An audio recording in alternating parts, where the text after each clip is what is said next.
Have you ever paused to think about the voice in your head? The images, the words, the feelings all swirling around. The voice that tells you, keep going, or just give up. The narrator that runs a constant commentary about your life and anything and everything around you. It processes, it makes decisions, it makes assumptions. It speaks words of truth and words of lies, words that build you up and words that tear you down. If you took a look at the thoughts in your mind, you might be surprised. If we don't consciously keep our thoughts in check, it can easily default to negativity, to discouragement, and misbeliefs.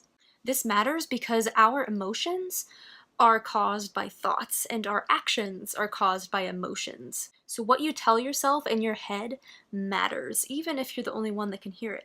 In this video, I want to bring 6 common thoughts to your attention and point out the lies in them and why it matters. So let's get real.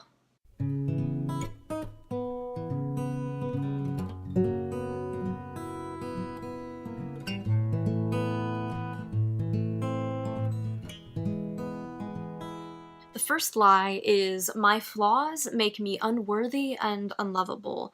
This is the lie of guilt and shame. The guilt of doing something bad turns into a shame-filled label. It's going from the guilt thought of I failed to the shame thought of I am a failure, going from the past tense action verb to a verb of being. It makes you believe that it defines you, a this, therefore this kind of implication, such as I screwed up, therefore I am a screw up, or I have flaws, therefore I am unworthy and unlovable. It may not sound quite so dramatic in your head, it may be more subtle. A common thing I hear people say, whenever they drop something or do something silly, is to just instantly be like, ugh, I'm so stupid, what an idiot. It's telling yourself, I'm stupid, rather than I did something stupid, or saying, I'm a bad person, rather than I did something bad. The latter brings a feeling of guilt, whereas the former brings a much deeper feeling of shame. Why does this matter? Well, first of all, who wants to live in constant guilt and shame? That's no way to live. But yet we so often exaggerate and increase our own guilt and build very chains of shame that hold us down. But if we've built these chains with our thoughts, that means that they also can be broken. The second lie is, what if? This is the lie of fear. What if I mess up? What if they don't like me? What if something bad happens? What if everything goes wrong? It proposes a hypothetical future scenario and brings so much anxiety. Why does it matter? Well, fear can actually be a good thing, when we need that surge of adrenaline to keep us alert and keep us safe in life-threatening situations. However, nowadays, our fear does not often serve us, because if our life is not in danger, then fear can be more of a hindrance. These worries of potential future outcomes can be a huge waste of energy when things go right, and a doubling of our pain if things actually do go wrong. The third lie is, I can't. This is a lie called a self-limiter. Now, of course, this thought can be true, but I'm talking about when you make assumptions about your capabilities before you even try, or when you give up too soon. Why does it matter? Well, you do have natural weaknesses and obstacles, so why add to it? How do you know you can't do something until you try it? And in regards to giving up too soon, how do you know that success wasn't just right around the corner? I've seen this so many times with, for example, bloggers who, they aren't getting the views that they want, but they don't understand that it actually takes like a good 3 to 5 years to gain good traction and start to see that exponential growth. And if they would have stuck it out just a little bit longer, they might have finally started to see that success that they wanted. Good things take time, so give yourself grace and patience. But don't you dare limit yourself. Don't say I can't until you've actually tried it. And I mean tried it, gave it your all. The fourth lie is, people will find out I'm an imposter. This is a lie known as imposter syndrome.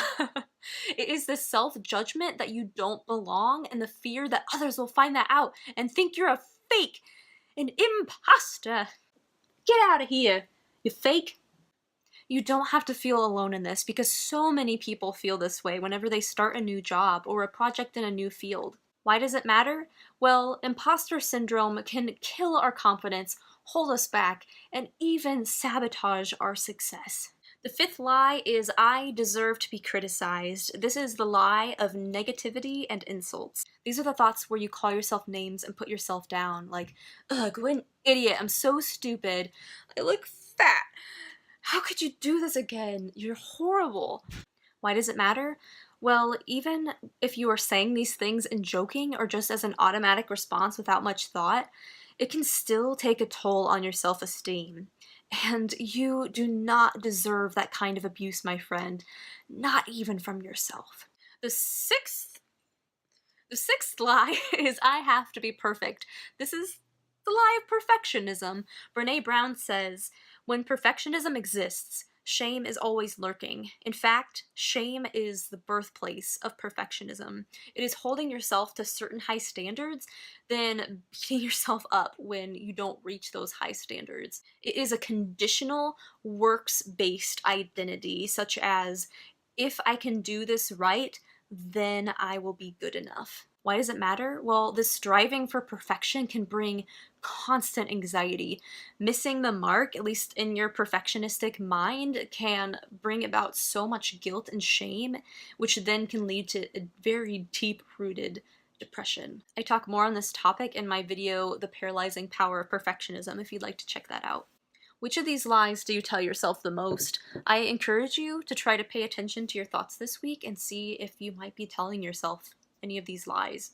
Those who signed up for my free email series, 30 Days to Better Self-Talk, will be getting to take a deeper look at each one of these lies this week. If you missed signing up for that, I'm sorry, signups are now closed, but I will be turning this content into an ebook that you can purchase later on, and I'll leave the link down below for you to subscribe to my main mailing list so that you don't miss out on freebies like this again.